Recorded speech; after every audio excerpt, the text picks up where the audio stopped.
Good evening friends, welcome to our YouTube channel. कैसे हैं आप सब लोग। जैसा कि प्रीवियसली हमने इस प्रोग्राम के तहत जो है काफ़ी उसमें चीज़ें कराई, जिसके तहत एक इम्पॉर्टेंट सेगमेंट था हेल्थ से रिलेटेड वीडियोज जो थे, 2 वीडियोज डाले गए थे और एजुकेशन से रिलेटेड 2 वीडियोज डाले गए थे। ठीक, जिसमें आपने एजुकेशन सिस्टम इन इंडिया देखा होगा, stakeholders of Indian education system देखा होगा और हेल्थ से रिलेटेड 2 वीडियोज थे, जिसको कि डिस्क्रिप्शन बॉक्स में उसके लिंक दिए जा चुके हैं, जिसको आप पहले इस वाले सेगमेंट को देखने से पहले उसको आप देख लीजिएगा, जिससे आपकी पहले की नॉलेज और इस वाले वीडियो की नॉलेज जो दोनों क्लब हो जाएगी, जिससे आप अच्छे से इस वाले पार्ट को देख सकते हो। इस लेक्चर में दोस्तों प्रीवियस ईयर जो यूपीएससी ने क्वेश्चन पूछे हैं हेल्थ और एजुकेशन से रिलेटेड, उस पर हम कुछ क्वेश्चंस के मॉडल आंसर्स को बताएंगे कि आपको कैसे आंसर्स को लिखने हैं, कैसे आंसर्स को फ्रेम करने हैं और क्या क्या उसके कंपोनेंट्स होंगे। तो ज़्यादा देर न करते इस पार्ट को स्टार्ट करते हैं।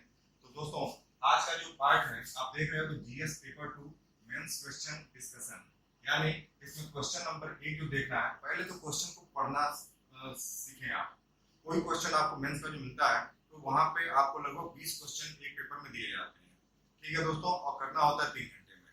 तो अब हर एक क्वेश्चन का एक अपना डिफिनिट टाइम इंटरवल है, उसके अकॉर्डिंगली आपको अपना सब चीजें सेट करनी पड़ेंगी। मतलब एक क्वेश्चन को हार्डली लिखने में 8 से 9 मिनट 10 मिनट इससे ज्यादा आपको नहीं मिलने वाला है, ठीक है। तो क्वेश्चंस को बहुत तेजी से जैसे ही आपको पेपर मिले उसको बारीकी से पढ़ें और अपने बुलेट पॉइंट को क्वेश्चन एक्चुअली में कहना क्या चाहता है उसको आपको आइडेंटिफाई करना होगा। सबसे जरूरी चीज ये होती है कि क्वेश्चन जो भी दिया गया है उसके बुलेट पॉइंट अगर आपको नहीं पता है क्या वो पूछ रहा है। एक्चुअली में कई बार होता क्या है कि क्वेश्चन पूछा कुछ और जाता है और आंसर आप कुछ और कर देते हो, और उससे क्या होता है आपका आंसर जो होता है उसका फ्रेमिंग बिगड़ जाता है और आप सही आंसर नहीं लिख पाते, जिससे कि आपके मार्क्स जो होते हैं कम होते हैं। याद रखिएगा इसमें आपके एक एक मार्क्स जो है आपके सिलेक्शन की तरफ काफी इंपॉर्टेंट रोल अदा करेंगे, यानी हर एक मार्क्स के पीछे अपनी रैंकिंग का भी सिस्टम है, ठीक है दोस्तों। तो पहला क्वेश्चन पढ़ते हैं। पहला क्वेश्चन क्या दिया हुआ है? पहला क्वेश्चन दिया है आपको, public health system has limitation in providing the universal health coverage, do you think that private sector can help in bridging gap, what other viable alternative do you suggest. यानी एक जो पब्लिक हेल्थ सिस्टम से related एक question है कि universal health sector के माध्यम से आप देखोगे कि क्या यूनिवर्सल हेल्थ सेक्टर को प्राइवेट सेक्टर उसके गैप को ब्रिज कर सकता है। दोनों के बीच में जो गैप है, मतलब एक सामान्य हेल्थ सिस्टम जो है जो गवर्नमेंट के द्वारा प्रोवाइड कराई जाती है और एक प्राइवेट सेक्टर जो प्राइवेट हॉस्पिटल्स के द्वारा प्रोवाइड की जाती है, इनमें कहाँ कहाँ गैप्स हैं, उनको किस तरीके से ब्रिजिंग की जाएगी, क्या इससे एक्सेसिबिलिटी होगी, तो इसकी बात की गई है। दूसरा क्या, what other viable alternative method, मतलब अदर कौन कौन से और अल्टरनेटिव हो सकते हैं जिससे कि हेल्थ केयर को और ज्यादा इनरिच और ज्यादा इंप्रूव किया जा सके, ठीक है दोस्तों। तो सबसे खास चीज है कि पहले तो कीवर्ड को पहचानें। कीवर्ड यहाँ पे मेनली 3 है, पहला पब्लिक हेल्थ सिस्टम, दूसरा यूनिवर्सल हेल्थ कवरेज और तीसरा प्राइवेट सेक्टर, ठीक। तो पब्लिक हेल्थ सिस्टम का मतलब क्या समझते हैं? पब्लिक हेल्थ सिस्टम का मतलब क्या है कि डीपीएसपी में, मतलब directive principle of state policy में, जो कि भाग 4 में कॉन्स्टिट्यूशन के भाग 4 में आता है, वो उसमें एक मेंशन है कि स्टेट की रिस्पांसिबिलिटी है कि एक वेलफेयर स्टेट के रूप में कन्वर्ट करना, ठीक। मतलब इसके अंतर्गत एजुकेशन की बात कर लो या हेल्थ की बात कर लो, इन्वायरमेंट की बात कर लो, ठीक। यानी एक ह्यूमन के लाइफ में जो जो चीजें उसके लिए जरूरी हो उन सभी चीजों को फुलफिल करने की जो रिस्पॉन्सिबिलिटी होती है वो स्टेट की होती है, ठीक। तो उसी के क्रम में यूनिवर्सल हेल्थ कवरेज भी आता है और पब्लिक हेल्थ सिस्टम भी आता है। लेकिन जो हेल्थ केयर सिस्टम है वो आज हमारे देश में 2 रूपों में देखा जाता है। पहला है एक गवर्नमेंट के रूप में, यानी उसी को आप कह सकते हो कि गवर्नमेंटेड हॉस्पिटल्स या गवर्नमेंटेड हेल्थ सिस्टम, और दूसरा जो होता है वो प्राइवेट हेल्थ सिस्टम है। तो क्या ये जो हेल्थ सिस्टम जो गवर्नमेंट के द्वारा जो प्रोवाइड कराई जा रही है, प्राइवेट सेक्टर के द्वारा प्रोवाइड कराई जा रही है, क्या वो यूनिवर्सल कवरेज को ले पा रहा है कि नहीं ले पा रहा है, मतलब सभी लोगों तक प्रॉपर हेल्थ सर्विसेज मिल पा रही है नहीं मिल पा रही है। कहीं ऐसा तो नहीं कि केवल जो है जिनके पास पैसे हैं उन्हीं के लिए बेटर हेल्थ सर्विसेज हैं, या जो पुअर है उनके लिए हेल्थ सर्विसेज नहीं है। तो इन सब चीजों को इस वाले पार्ट में देखेंगे। ठीक, तो ये जो इसके बीच में जो गैप आ रहे हैं, उन गैप को कैसे ब्रिज किया जाएगा, यही आपका क्वेश्चन है। तो सबसे पहली चीज तो आती है इसमें यूनिवर्सल हेल्थ कवरेज क्या है। ठीक है, तो इसको याद रखिएगा, यूनिवर्सल हेल्थ कवरेज इसको कहा जाता है जिसके तहत equitable access for all Indian citizen, मतलब सभी तक हेल्थ की पहुंच हो आसानी से। उसके बाद और किस लेवल पे हो, उसमें कोई पार्सलिटी इस तरीके की ना हो कि वो इनकम जिसका ज्यादा हो उसको बेटर हेल्थ सर्विसेज हो, जिसका इनकम कम हो उसको लेस हेल्थ सर्विसेज हो। दूसरा चीज की सोशल डायमेंशन के बेस पे देख सकते हो। तीसरी चीज क्या है, आप उसको जेंडर, कास्ट, रिलीजन इनकी बेसिस पे कोई डिस्क्रिमिनेशन ना किया जाए। उसके साथ से क्या हो कि जो अथॉरिटी हो वो अकाउंटेबल हो किसके तरफ, बेटर हेल्थ सर्विस प्रोवाइड करने की तरफ। तो ये सभी जो चीजें होंगी यूनिवर्सल हेल्थ कवरेज की तरफ आएंगी। तो और एक और खास चीज होती है यूनिवर्सल हेल्थ कवरेज में, इंश्योरेंस का भी एक प्रोविजन है, मतलब कि प्रॉपर लेवल पे सामान्य जनता को चाहे उसकी नीड के अकॉर्डिंगली जो है उसको प्रॉपर इंश्योरेंस सर्विसेज मिल पा रही है कि नहीं मिल पा रही है। तो इन सभी चीजों को अगर हम एक समग्र रूप से देखें, ये जितने पैरामीटर हमने बताए ये सभी चीजें किसमें आएंगी, यूनिवर्सल हेल्थ सर्विसेज में आएंगी। आप देखोगे अब इन सब पार्ट्स को आप हमारी जो लेक्चर्स प्रीवियसली जो मैंने बताए हैं उनको अगर आप बारीकी से देखोगे तो उसमें क्या है कि आपको हर एक पॉइंट मिल जाएंगे और उसके उन्हीं पॉइंट को आप क्लब करके अपने आंसर को लिख सकते हैं। याद रखिएगा यूपीएससी हर जो है साल या एक कह सकते हो अल्टरनेट ईयर में एक क्वेश्चन आपका हेल्थ से रिलेटेड, एक क्वेश्चन आपका एजुकेशन से रिलेटेड, हंगर से रिलेटेड, इन सभी चीजों पे क्वेश्चन पूछ डालती है। तो इसलिए अगर आपका बेसिक क्राइटेरिया अगर जो क्लियर है तो केवल करंट अपडेट से अपने आंसर को फ्रेम कर सकते हो। सबसे खास चीज होती है कि आंसर फ्रेमिंग में क्या क्या मेन चीज होती है। पहली चीज तो मैंने जब आपको आंसर राइटिंग का सेशन बता रहे थे उस दौरान क्या कि पहले तो आपको इंट्रोडक्शन लिखना होता है सबसे ऊपर। क्या आप इंट्रोडक्शन में आप कैसे पहचानोगे, यही कीवर्ड को पहचान के मैंने इंट्रोडक्शन दे दिया। इसके बाद से क्या है कि आपको बॉडी वाले पार्ट में बहुत इंपॉर्टेंट पार्ट होता है। इसी में आपको अपने जितने भी फैक्ट, डेटा, फिगर्स इन सभी को लिखना होगा। और तीसरा पार्ट जो कंक्लूजन वाला होता है, ये ऊपर वाले दोनों पार्ट्स को जोड़ करके और क्या इसमें संभावनाएं होनी चाहिए, जो भी आपका क्वेश्चन दिया हो कि क्या उसमें और जो है प्रयत्न किए जाने चाहिए, क्या उसमें कुछ सुझाव हो सकता है। तो ये सभी चीजें जो होंगी उसके कंक्लूजन वाले पार्ट में। यानी याद रखिएगा इंट्रोडक्टरी वाला पार्ट और कंक्लूजन वाला पार्ट बहुत इंपॉर्टेंट रोल प्ले करता है। और यहाँ पे यही तीनों चीजों को जोड़ करके आपको मार्क्स मिलेंगे। यानी अगर क्वेश्चन आपका 10 मार्क्स का है तो ये पूरे पैरामीटर्स देखे जाएंगे। ठीक, और याद रखिएगा कि जब भी आप इसके आंसर यूपीएससी से रिलेटेड आंसर लिख रहे हो या जो भी एसोसिएटेड कमीशन के पेपर हैं उसके आंसर लिख रहे हो, तो वहां पे क्या है कि एक सेट ऑफ फॉर्मेट होता है, उसी के अकॉर्डिंगली आपको अपने आंसर लिखने होंगे। यानी पहले जैसे होता था कि मुगल साम्राज्य का वर्णन करें, ठीक है, उसके आर्किटेक्चर का वर्णन करें, तो ऐसा नहीं करना है। यहाँ पे बहुत डिटेल में नहीं लिखना चाहिए, आपको कीवर्ड ज्यादा डालने हैं दोस्तों। और जब तक कीवर्ड ज्यादा नहीं पढ़ेंगे, फैक्ट, फिगर, डेटा नहीं पढ़ेंगे, तब तक वो आंसर बहुत ज्यादा अच्छा नहीं होगा। ठीक, तो अपने हम अपने क्वेश्चन के आंसर वाले सेगमेंट में फिर से आते हैं। तो आप देखोगे आफ्टर इंडिपेंडेंस यानी जो आजादी के बाद हमारी हेल्थ सिस्टम जो है बहुत ज्यादा इंप्रूव नहीं थी। ठीक, क्योंकि जो जनसंख्या एक तो ज्यादा थी, दूसरी चीज क्या था कि प्रॉपर इनकम के सोर्सेस नहीं थे, जो थे भी हॉस्पिटल उनमें क्या था कि उनमें वेल इक्विप्ड टेक्नोलॉजी का अभाव था और प्राइवेट सेक्टर धीरे धीरे ग्रो कर रहे थे। ठीक, और साथ में क्या था, जो ग्रो भी कर रहे थे जागरूकता की भी कमी थी, और साथ में क्या था कि करप्शन का लेवल तो आप शुरू से ही देखते हो, तो करप्शन का लेवल भी काफी लेवल पे हाई था। तो ये सभी पैरामीटर आप देखोगे कि उस समय दशा बहुत अच्छी नहीं थी। ठीक, यानी हेल्थ केयर फैसिलिटीज जो थी वो डिस्मल रेट में था और स्टेट के पास जो था इनएडिक्वेट रिसोर्सेज थे, जिसके माध्यम से क्या था कि सही तरीके से हेल्थ केयर से रिलेटेड जो मेथड्स थे, उसके इक्विपमेंट्स थे, इन सब में प्रॉपर डेवलपमेंट नहीं हो पा रहा था, जिससे क्या था कि सही रूप से इलाज नहीं हो पाता था। और आप देखते हो कि लगभग 60 के दशक में, 70 के दशक में क्या होता था कि एक प्रॉपर डिजीज जो होती थी तो उसका सही इलाज मुहैया नहीं हो पाता था और बहुत बड़े लेवल पे आपने देखा होगा कि डेथ भी हुआ करती थी। लेकिन जैसे जैसे क्या हुआ कि मेडिकल फील्ड में डेवलपमेंट होने शुरू हुए, मतलब सबसे पहले all India services sorry all India medical institute of science मतलब एम्स का गठन मतलब निर्माण हुआ। उसके बाद से अलग अलग स्टेट में हेल्थ सर्विसेज इंप्रूव हुई, गवर्नमेंट हॉस्पिटल बनाए गए, ठीक है। उसके साथ साथ और एसोसिएटेड जो है उपकरण या मेडिसिन और भी तमाम जो उससे रिलेटेड जरूरी चीजें थी उनमें काफी डेवलपमेंट हुआ, तो हेल्थ सर्विसेज इंप्रूव होती चली गई, ठीक। इसके बाद से देखोगे हेल्थ एक्सपेंडिचर की बात करें दोस्तों, तो याद रखिएगा हेल्थ एक्सपेंडिचर पे आज भी ये जीडीपी का 1.9% है, ठीक।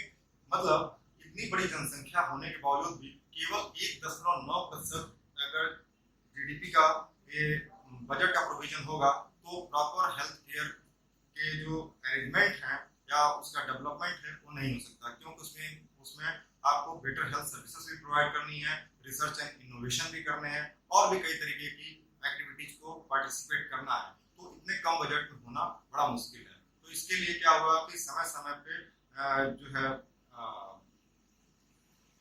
लोगों के द्वारा या सिंपल कर सकते हैं ऑर्गेनाइजेशन के द्वारा, एनजीओ के द्वारा, ठीक, और जो है तमाम रिसर्चर्स के द्वारा मांग की गई कि हेल्थ से रिलेटेड जो फंड की जो व्यवस्था की जा रही है उसमें जीडीपी के कुछ परसेंटेज को बढ़ाया जाए, यानी हेल्थ के जो ऊपर जो खर्चा होगा वो लगभग 1.9% से बढ़ा करके 4-5% के आसपास किया जाए। लेकिन आज तक अभी इसमें थोड़ा बहुत बस परिवर्तन देखने को मिला है, बहुत ज्यादा परिवर्तन देखने को नहीं मिला है। दूसरी चीज क्या है कि limited public health care facilities उस समय हुआ करती थी जो धीरे धीरे क्रमिक रूप से विकसित हुई, और साथ में उसके साथ क्या एक टर्म जुड़ा हुआ था वो था करप्शन। करप्शन तो साथ साथ चलता गया, यानी जितना पैसा इशू होता था उसमें जो एक हिस्सा करप्शन में चला जाता था, तो जिससे क्या होता था कि प्रॉपर सर्विसेज डेवलप नहीं हो पाती थी। इसके बाद से आप देखोगे कि उस समय भी क्या था कि जो प्राइवेट सेक्टर ग्रो हो रहे थे और तो उसी पे पूरी हेल्थ केयर सिस्टम जो है डिपेंडेंसी थी, ठीक। तो इससे क्या होता था जिसके पास पैसा होता था वो अपना बेहतर इलाज मुहैया करा पाता था, जिसके पास पैसा नहीं होता था वो इलाज मुहैया नहीं हो पाती थी, और डेथ का रेट भी आईएमआर का रेट, एमएमआर का रेट आप देखते होंगे तो उस समय काफी हाई था। आज के रेट में बहुत कम नहीं हुआ लेकिन पहले से बेटर सर्विसेज हुई है, ठीक। अब इसमें आप देखोगे कि प्राइस जो बात करें यहाँ पे तीसरा प्राइस की बात करें तो प्राइस भी आप देखोगे कि जो हेल्थ पे जो पैसे लगते थे किसी असाध्य बीमारी का इलाज कराने के लिए, तो प्राइस भी क्या होती थी लगभग ज्यादा हुआ करती थी प्राइवेट हॉस्पिटल्स में। गवर्नमेंट हॉस्पिटल में तो कम थी लेकिन उतने संसाधन उपलब्ध नहीं थे, जिससे क्या था कि एक गैप आपको देखने को मिलेगा। तीसरी चीज क्या है कि लूप होल्स के तहत मैंने करप्शन वाली बातें बता दी। डिपेंडेंसी क्या था, ज्यादातर डिपेंडेंसी जो थी वो गवर्नमेंट सेक्टर हॉस्पिटल की तरफ थी लोगों की, क्योंकि मैक्सिमम जनता जो है वो गरीब थी, तो इसके वजह से प्रॉब्लम आपको देखने को मिलेगा कि गवर्नमेंट हॉस्पिटल में खूब लंबी लाइनें लगी रहती थी, पर्याप्त उपकरण नहीं होते थे, डॉक्टर्स नहीं होते थे, जिससे क्या होता था कि जो हेल्थ से रिलेटेड जो इश्यूज थे वो काफी एक तरीके से अलार्मिंग सिचुएशन हो चुके थे, ठीक। इसके बाद से देखोगे कि जो प्राइस का जो लेवल था प्राइवेट हॉस्पिटल में और गवर्नमेंट हॉस्पिटल में उसमें बहुत ज्यादा डिफरेंसेस थे। मतलब एक अगर हार्ट से रिलेटेड प्रॉब्लम हो या डायबिटीज से रिलेटेड प्रॉब्लम हो या बोन मैरो ट्रांसप्लांटेशन कराना हो तो प्राइवेट हॉस्पिटल में उसी चीज के लिए ज्यादा पैसे लगते थे, गवर्नमेंट हॉस्पिटल में कम लगते थे, तो सामान्य जनता के लिए बियर कर पाना मतलब बहुत मुश्किल था, यानी उनका प्रॉफिट एक्सपेंडिचर इतना ज्यादा मतलब लगता था जिससे क्या होता था कि इलाज हो नहीं पाएगा और मुश्किलें बढ़ती चली जाती थी। यानी कई बार ऐसा देखने को मिलता था कि पुअर पर्सन्स जो थे उनका पैसा इतना ज्यादा लगता था तो उसकी वजह से दिक्कतें उनकी बढ़ती चली जाती थी और वो डेब्ट ट्रैप में फंसते चले जाते थे, पॉवर्टी का लेवल काफी बढ़ जाता था, ठीक। तो ये सभी चीजें, तो इन्हीं सभी चीजों को दूर करने के लिए क्या हुआ कि एक लेटेस्ट में एनएचपी 2017 नेशनल हेल्थ पॉलिसी के तहत क्या किया गया कि जीडीपी में लगभग जो है 3 से 4% बढ़ोतरी की बात की गई कि हेल्थ पे खर्चा हो। तीसरा चीज कि MMR IMR को कम किया जाए और भी तमाम इशू जो है हेल्थ केयर को और बेटर बनाया जाए। ये सभी चीजें इसमें अवेलेबल नहीं, मतलब इसमें इसका प्रोविजन किया गया था। ठीक, साथ में ये भी किया गया कि स्पेशल इम्फेसिस किस पे दिया गया, PPP मॉडल पे, यानी गवर्नमेंट के साथ साथ प्राइवेट एजेंसीज भी क्या हो कि जुड़े और एक तरीके से हॉस्पिटल के निर्माण में, ठीक, और बेटर हेल्थ सर्विसेज करने में, साथ में मेडिकल इक्विपमेंट बनाने में गवर्नमेंट के साथ दें, जिससे क्या होगा कि हेल्थ केयर इंप्रूव हो पाएगी और उसके माध्यम से बेटर हेल्थ सर्विसेज प्रोवाइड होंगी। ठीक, तो PPP मॉडल में एक यही व्यवस्था की गई। दूसरी चीज क्या था कि PPP मॉडल में एक और खास चीज होगा कि जब प्राइवेट प्लेयर का गवर्नमेंट के साथ इंगेजमेंट होगा तो उससे क्या होगा कि जो लीकेजेज हैं वो क्या होंगी, या करप्शन है वो धीरे धीरे क्या होंगी, कम होंगी। ठीक, क्योंकि इसमें दोनों जो होंगी PPP वाले मॉडल में जो टर्म्स एंड कंडीशंस होंगी उसके अकॉर्डिंगली ये सब चीजें रिड्यूस होंगी। ठीक, इसके बाद से आप देखोगे कि प्राइवेट प्लेयर को इसमें इनवाइट किया जाएगा, इसके माध्यम से PPP मॉडल के तहत इनवाइट किया जाएगा ताकि वो रूरल एरिया में अच्छे हॉस्पिटल बना सकें, एक बेटर हेल्थ सर्विसेज प्रोवाइड कर सकें, प्रॉपर मेडिकल इक्विपमेंट बना सकें, ठीक, और साथ में जो है लोगों को जागरूक कर सकें। ये सभी चीजें जो थी इसके तहत थी, इसके PPP मॉडल के तहत बिडिंग की जाए कि जो है टेंडर पास किए जाए, जिसके तहत क्या हो कि गवर्नमेंट के साथ हाथ मिला करके काम कर सकें, और इससे क्या होगा कि जो लीकेजेस हैं, लूप होल्स हैं, ये कम होंगे और एक बेटर हेल्थ सर्विसेज मिलेंगी, एक सामान्य जनता को भी एक बेटर इलाज मिल सकेगी। साथ में एक और चीज किया गया कि इसके साथ जो इंश्योरेंस का भी प्रोविजन किया गया, इंश्योरेंस का प्रोविजन किया गया, कुछ स्कीम्स चलाई गई। ठीक, तो इंश्योरेंस के प्रोविजन किए गए, स्कीम चलाए गए, जिससे क्या हुआ कि काफी लेवल पे हेल्थ केयर इंप्रूव हुई। अभी लेटेस्ट में अगर आप देखोगे तो आयुष्मान भारत एक योजना है जिसके तहत क्या है कि उसमें भी इंश्योरेंस का प्रोविजन किया गया है। तो ये सभी चीजें जो होंगी ये कहीं ना कहीं एक गवर्नमेंट सेक्टर के और प्राइवेट सेक्टर के जो बीच के जो गैप है उसको पाटने का काम करेगी। इसके बाद से आता है कि इसके अगर जो आप कंक्लूजन वाले पार्ट में देखोगे तो कंक्लूजन में आप यही सब जो चीजें बताए हैं इसको जोड़ करके आप कैसे बेटर कंक्लूजन दोगे। तो याद रखिएगा कि गवर्नमेंट का एम क्या है। गवर्नमेंट का एम 2030 तक है कि यूनिवर्सल हेल्थ कवरेज प्रोवाइड कराना। तो ये कैसे होगा, इनमें याद रखिए कि जब तक सामान्य जनता का, ठीक है, प्राइवेट एजेंसीज का इन्वॉल्वमेंट नहीं होगा तब तक एक बेटर हेल्थ सर्विसेज प्रोवाइड नहीं हो पाएगी। यानी कहने का मतलब एक सक्सेसफुल PPP मॉडल, ठीक, medical treatment, test, proper research and innovation, medical colleges, ठीक, मेडिकल इंश्योरेंस, ये सभी चीजें मिल करके एक बेटर हेल्थ सर्विसेज प्रोवाइड करेंगी। तो इस तरीके से ये आपका पूरा आंसर इसमें फ्रेम होगा। ठीक, तो इसको चाहो तो आप आंसर फॉर्मेट में लिख करके कमेंट सेक्शन में डाल सकते हो, मतलब पैराग्राफ में लिख करके। तो इसमें अगर जो कुछ इंप्रूवमेंट करना होगा तो उसको आगे चेक करके भी बताया जाएगा। ठीक है दोस्तों, अब हम चलते हैं दूसरे क्वेश्चन पे। हाँ दोस्तों, अब सेकंड क्वेश्चन देखते हैं कि जो 2018 मेंस में पूछा जा चुका है, जो कि 150 वर्ड में है। तो इसको आप अब कैसे करोगे, तो वही चीजें पहले क्वेश्चन पढ़ते हैं। क्वेश्चन पढ़ने याद रखिए, क्वेश्चन कम्स बहुत थॉरोली पढ़िए, उसको अच्छे से पढ़िए, और उसके बाद उसमें कीवर्ड देखिए क्या कीवर्ड है, और कीवर्ड के बाद तब अपने आंसर को फ्रेम करिए किस फॉर्म में, इंट्रोडक्शन के फॉर्म में, बॉडी के फॉर्म में और कंक्लूजन के फॉर्म में।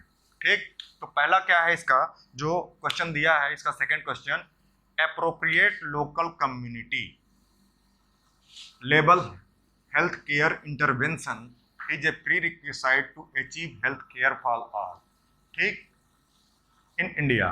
तो ये आपका क्वेश्चन है, याद रखिएगा कि लोकल कम्युनिटी लेवल पे हेल्थ इंटरवेंशन क्या है को अचीव करने के लिए किस तरीके का मतलब वो प्रोविजन होना चाहिए, हेल्थ केयर फॉर ऑल। तो याद रखिए कि यहाँ पे इस क्वेश्चन को किस तरीके से आप करोगे। तो यानी याद रखिए कि इसमें देखिए health care for all last में दिया हुआ है, यानी हेल्थ केयर को ही लेकर के अपने आंसर को आपको शुरू करना है। हेल्थ केयर फॉर ऑल एक किसका एक तरीके से कोटेशन है, या सिंपली कह सकते हो कि जो थीम है। तो ये जो है SDG गोल 2030 में साफ साफ लिखा है कि हेल्थ फॉर ऑल, यानी सबको एक यूनिवर्सल हेल्थ प्रोवाइड कराना है, एक प्रॉपर हेल्थ कवरेज देना है। ठीक, तो इसको आप अब कैसे समझोगे?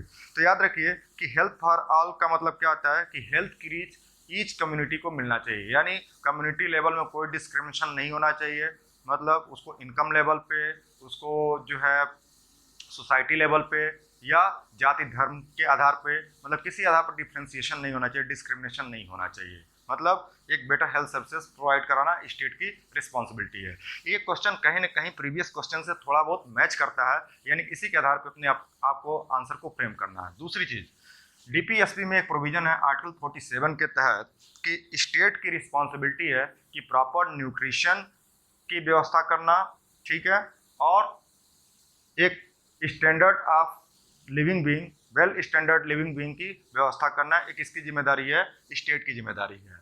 आप उसी श्रृंखला में देखोगे कि जो एक गुड हेल्थ केयर सिस्टम की अगर हम बात करें तो आफ्टर इंडिपेंडेंस से लेकर के और अब तक कई तरीके के उसमें बदलाव हुए। आप क्रमिक रूप से देखोगे कि बिफोर एलपीजी कुछ और सिस्टम था, आफ्टर एलपीजी कुछ और सिस्टम था। तो उसी के तहत जो हेल्थ जो है दो रूपों में आप देखने को मिलता है। पहला होता है रूरल लेवल पे, दूसरा होता है अर्बन लेवल पे। अब रूरल और अर्बन लेवल पे एक तरीके से मिशन की जो बात की गई, मिशन एक बनाई गई, तो उसमें रूरल लेवल पे एनआरएचएम का गठन किया गया 2005 में, और शहरी लेवल पे एनयूएचएम का, मतलब नेशनल अर्बन हेल्थ मिशन का गठन किया गया। और ये दोनों चीजें जो किसके तहत आती थी? नेशनल हेल्थ मिशन के तहत। ठीक, नेशनल हेल्थ मिशन का मेन टारगेट क्या था? नेशनल हेल्थ मिशन का मेन टारगेट यही था कि provide flexible finance to state government. ठीक, स्टेट गवर्नमेंट को एक फ्लेक्सिबल फिनांस प्रोवाइड कराना जिससे कि हेल्थ केयर के संसाधनों को वो अच्छे तरीके से उस पर एक्सप्लोर कर सके, प्रॉपर रिसर्च एंड इनोवेशन कर सके, हॉस्पिटल बना सके और प्रॉपर एक इलाज मुहैया करा सके सभी लोगों को। ठीक है, मतलब जो भी पुअर को भी वही इलाज उपलब्ध हो जो कि एक रिच को मिले। ठीक, तो ये सभी जो चीज़ें थी इसके तहत था।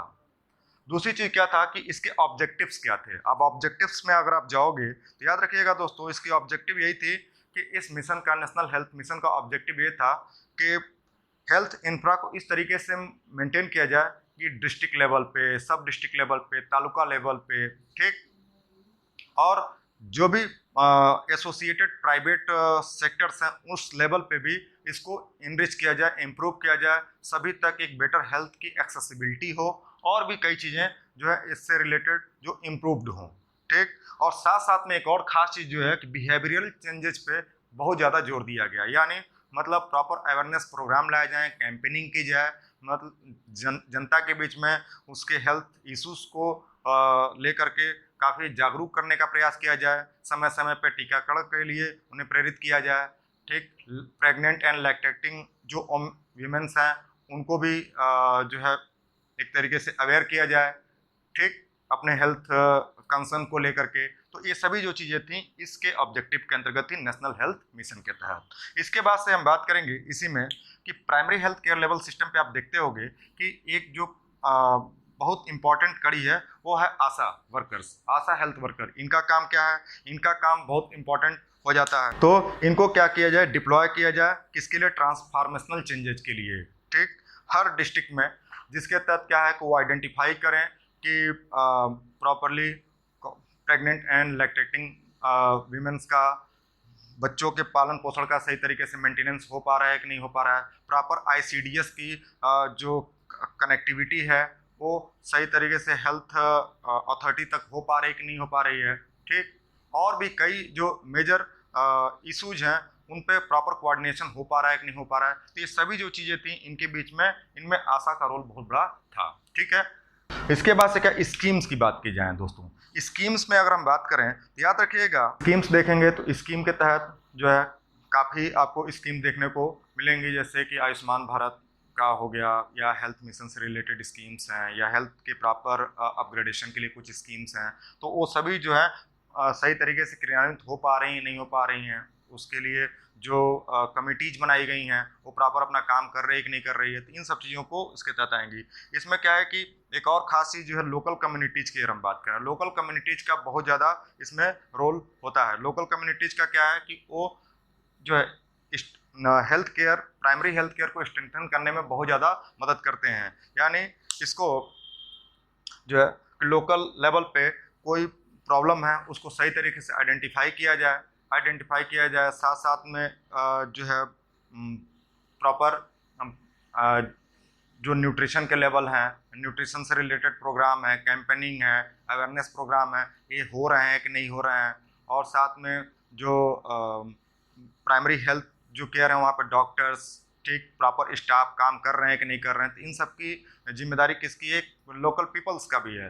क्यों? क्योंकि जब तक वो कंसर्न नहीं रहेंगे तब तक क्या होगा, हेल्थ इंफ्रा और ज़्यादा इम्प्रूव नहीं हो पाएगा। अगर इससे रिलेटेड कोई लूप होल्स है तो वो डिस्ट्रिक्ट लेवल पे इसके कंप्लेंट कर सकते हैं, और उसके साथ क्या होगा कि एक प्रॉपर चैनल के माध्यम से ये पूरी की पूरी चीज़ें, इसकी शिकायत जो होगी वो स्टेट लेवल तक जाएगी और इस पे प्रॉपर सुधार देखने को मिलेगा। तो यानी याद रखिएगा कि लोकल कम्युनिटी का बहुत बड़ा योगदान होता है हेल्थ केयर के अपग्रेडेशन में। दूसरा क्योंकि ये अर्ली रिस्क डिटेक्शन के लिए इंपॉर्टेंट एजेंट के रूप में काम करते हैं। उसके बाद से ये क्या होता है, इसके माध्यम से अगर बेटर हेल्थ सर्विसेज ग्रामीण लेवल पे मेंटेन रहेगी, primary health care level maintain रहेगी, तो प्राइमरी हेल्थ केयर जो सिस्टम है वो काफ़ी इम्प्रूव्ड होगा। गांव में ही छोटे मोटे बीमारियों का इलाज हो जाएगा, ठीक, जिससे क्या होगा कि इसका लोड सेकेंडरी और टर्शियरी लेवल के ट्रीटमेंट पे बहुत ज़्यादा नहीं पड़ेगा। ठीक, इसके बाद से आप देखोगे कि बेनिफिट्स क्या है लोकल लेवल इंटरवेंशन से। बेनिफिट्स दोस्तों यही है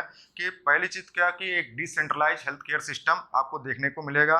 दूसरा, पॉलिसीज जो गवर्नमेंट बनाती है उसमें काफ़ी एडवांसमेंट देखने को मिलेगा, पॉलिसी का इम्प्लीमेंटेशन बहुत अच्छी तरीके से होगा, ठीक, और प्रॉपर जो गवर्नमेंट मशीनरी भी जो होगी वो अकाउंटेबल होगी, ठीक, और कैपेसिटी बिल्डिंग, ट्रेनिंग, ये सभी जो चीज़ें जो होंगी काफ़ी अच्छे से इम्प्रूव्ड होंगी। तो ओवरऑल आपको हमने एक फ्रेमिंग बताई जिसके माध्यम से आप इसके भी आंसर को वर्ड्स के रूप में, मतलब पैराग्राफ के रूप में आप इसको लिख सकते हैं और लिख करके कमेंट सेक्शन में डाल सकते हैं, पीडीएफ बना के डाल सकते हैं, जिससे आपके द्वारा जो लिखा हुआ आंसर होगा उसको इवेल्युएट होगा और उसमें जो कमियाँ रहेंगी बताया जाएगा, या आपके पास बेटर सुझाव होंगे तो उसको भी अपने इसमें लेक्चर में इम्प्रूव किया जाएगा। तब तक के लिए धन्यवाद।